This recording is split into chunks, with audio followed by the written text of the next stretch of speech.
আসসালামু আলাইকুম। আপনারা সবাই মুসলমান? আচ্ছা, যাচ্ছেন কোন দেশে? কাতারে। কি কাজে যাচ্ছেন? এয়ারপোর্ট ক্লিনারে যাচ্ছেন। আপনাদের ticket, passport, visa, man power সবকিছু বুঝে পাইছেন? আপনাদের ফ্লাইট কয় তারিখে? 29 তারিখে এয়ার ইন্ডিয়ায় আপনাদের ফ্লাইট। ঢাকা থেকে যাবেন কোথায়? দিল্লি। দিল্লি থেকে আবার এয়ার ইন্ডিয়ার ফ্লাইটে যাবেন কোথায়? কাতারের দোহায়।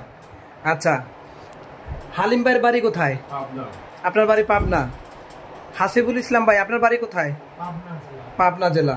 রিপন ভাইয়ের বাড়ি কোথায়? পাবনা জেলা। জসিম মন্ডল ভাই, আপনার বাড়ি কোথায়? আপনারা সবাই পাবনার। আপনাদের টিকিট, পাসপোর্ট, ম্যানপাওয়ার সবকিছু বুঝে পাইছেন?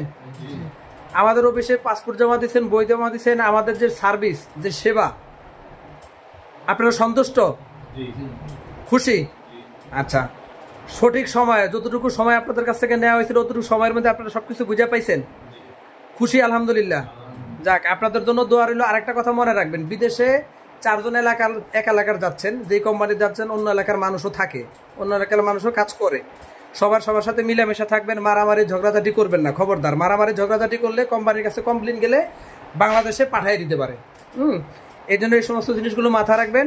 আর বিদেশ থেকে অবশ্যই হুন্ডির মাধ্যমে টাকা পাঠাবেন না, রেমিটেন্স পাঠাবেন। কি ব্যাংকে টাকা পাঠালে কি হবে? রেমিটেন্স বাড়বে, দেশের রিজার্ভ বাড়বে, দেশের উন্নয়ন হবে। আর আপনি দেশে উন্নয়নের জন্য অবদান রাখলেন। ঠিক আছে, এই জিনিসগুলো মাথায় রাখবেন। আর সবাই মিলেমিশে কাজ করবেন। ঠিক আছে, ওকে।